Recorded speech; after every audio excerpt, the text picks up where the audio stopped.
Do supplements even work to increase muscle growth or help with strength training? So there's a lot of nonsense about this topic out there, so let's talk about it.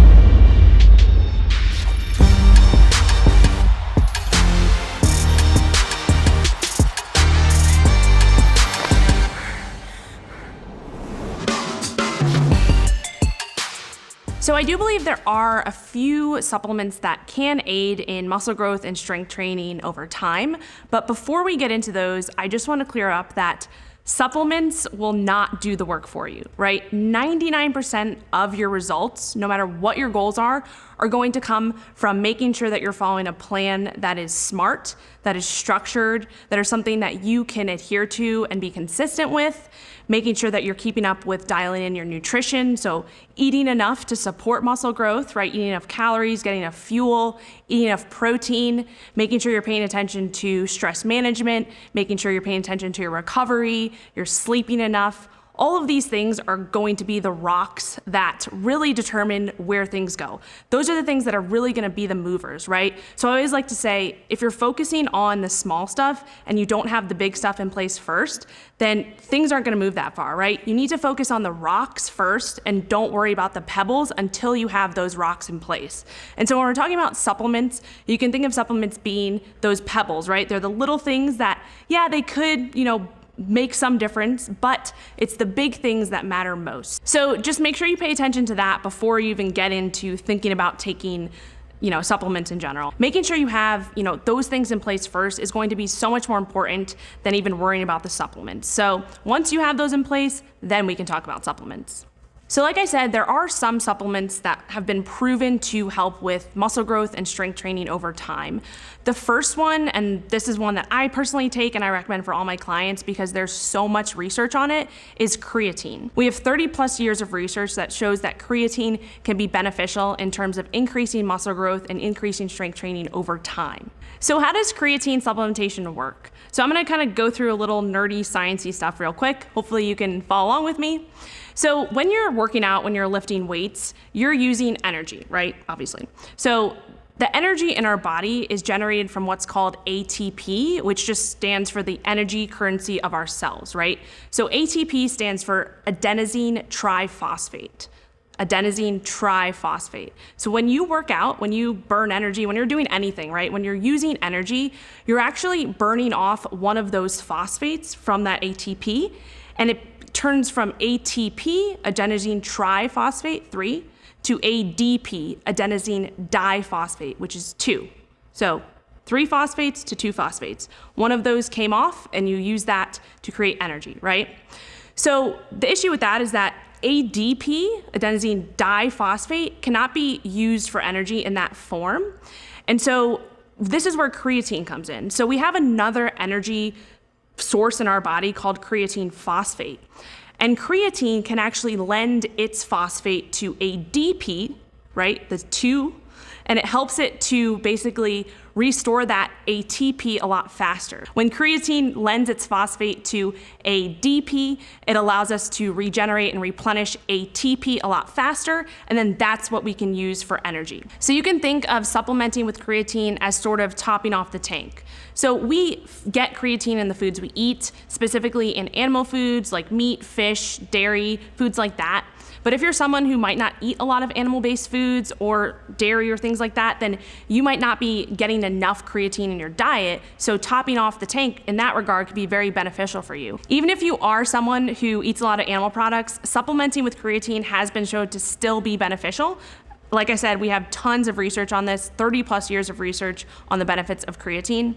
Another thing to think about is that creatine doesn't just benefit us in terms of strength training and muscle building. There's actually a lot of research coming out on the cognitive benefits of creatine. We do have promising research that shows that supplementing with creatine can actually be super beneficial with preventing cognitive decline. There's some research coming out with Alzheimer's disease and some other research coming out with brain health. So supplementing with creatine, really there's no downside because another reason is it's super, super cheap. Like I said, creatine is super cheap. You can find it on Amazon, you can find it, in your average GNC, and you're gonna wanna look for creatine monohydrate. That's the form that is most well-researched and most absorbable from the research that we have.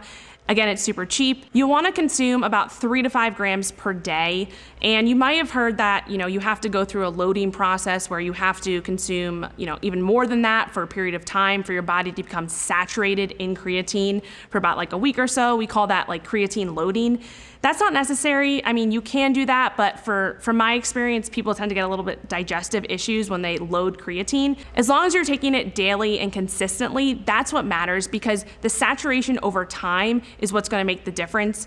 You can load in the first, week or so. If you Google creatine loading, it's going to tell you how to do it. But again, from my experience, it's just unnecessary. So if you're looking to take creatine monohydrate is your best bet. 3 to 5 grams per day. You can just get the powder form and put it in water. There's no taste to it. I usually just put in my pre-workout drink and take it before I work out because that's the time that I remember. There is a little bit of research that shows that potentially taking it away from stimulants and maybe post-workout can be slightly better, because post-workout your muscle cells are going to be a little bit more likely to absorb it versus if you're going to take it another time throughout the day. But that research is still kind of controversial. So the biggest thing that matters is that you're taking it on a daily basis so that you keep your body saturated with it. So creatine is one of those supplements that, again, we have tons of research on, and there are potential benefits even beyond strength training. Like I said, cognitive benefits.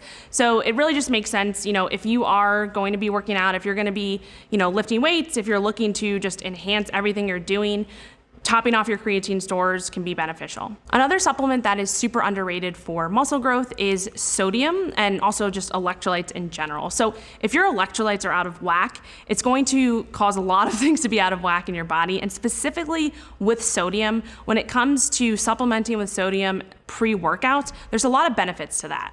The first benefit to supplementing sodium before your workout, so just adding a little bit of salt to your water, is that it's going to give you a great muscle pump. So sodium actually helps to draw water into your cells, and more specifically your muscle cells, which is going to help them feel fuller and give you that muscle pump when you're lifting. Maintaining your sodium levels is also going to be important for maintaining membrane potential within your cells, and all that means is that helps with muscle contractions and cell contractions and cardiac function. So sodium is super important for making sure that all the kind of electrical signals in your body are working properly. Another benefit to sodium is that it helps to balance electrolytes within your body, right? So if you've ever had muscle cramps during a training session or after, taking a little bit of sodium can actually help with that, because that's probably an electrical signal that is kind of going wrong within your body, and that can be due to just an imbalance in electrolytes. So simply supplementing with a little sodium can help with muscle cramps. Potentially even a little bit of magnesium can help with that as well. But sodium is super, super beneficial when it comes to just making sure that you are balancing those electrolytes and keeping things in check. Last but not least, sodium helps to influence the absorption and transport of nutrients that you're consuming. So in your pre-workout meal and in your post-workout meal, or in any of your meals throughout the day, having enough sodium there is going to help you actually absorb those nutrients a lot better. So don't neglect sodium. It's super, super important. In terms of supplementing sodium pre-workout, typically I just either salt my pre-workout meal, or I'll do like a quarter to a half a teaspoon of salt in my water and sip on that during the workout. It really goes a long way. If you've never, paid attention to your salt intake or your sodium intake before your workouts, try doing it. Try seeing if you notice any difference in your muscle pump, because I promise you probably will. The next supplement is caffeine. So caffeine is one of the most well-researched ergogenic aids, and that just means that it helps with performance. It helps enhance performance. And if you just think about it practically, caffeine is a stimulant, so it helps with focus and energy. If you have more focus and energy going into your workout, you're probably gonna have a better workout, right? We need to really, though, understand that caffeine is not a crutch that you should lean on, right? If you're not sleeping, if you're not recovering well, adding tons and tons of caffeine on top of that just to get through your workout is not going to be a good situation in the long run. And we also know that we adapt to caffeine. So you can actually adapt to the amount of caffeine you're consuming. And if you're taking more and more and more over time, it's going to have a very minimal effect. So you can't just lean on caffeine, to work out every day. You have to make sure that you're paying attention to sleep, you're paying attention to recovery, because yes, that caffeine can give you a little boost, but if you aren't paying attention to the other things, you're just gonna end up crashing, and it's not a good situation. Promise, I've been there. The last supplement that I personally think would be beneficial for muscle gains or promoting muscle growth would be protein powder. But there's a caveat here. You don't need protein powder to gain muscle. Protein powder is just more of a convenient thing to have if you're struggling to get enough protein in throughout the day. So, if you're someone who is very, very busy, you're running around, you have a busy job, and you're struggling to get enough protein in throughout the day, you're struggling to kind of sit down and have a protein-rich meal, having a protein shake or having some protein powder on hand can be beneficial for that. So it's not anything that's like magic. It's just making things a little bit easier and convenient for you. When you're choosing a protein powder, you just want to make sure that you're choosing it for the right goal. So when I say that, I mean that there's a ton of different types of protein powders out there, and some of them have different amounts of different amino acids. So when you're choosing a protein powder with the goal of, enhancing muscle protein synthesis, you want to make sure that you're choosing the protein powders that have the full spectrum, right? So thinking about proteins like whey protein, casein, egg white protein, plant-based proteins that do have, that are made with complete combinations of proteins. So we also have something called complete versus incomplete proteins, and complete proteins just mean that it has all of those amino acids, versus an incomplete protein does not have all the essential amino acids. So you just want to make sure, specifically if you're choosing a plant-based protein, that you're getting a combination of plant-based proteins that are complete. And so this might take a little bit of research, it might take a little bit of diving into the protein powder you're using,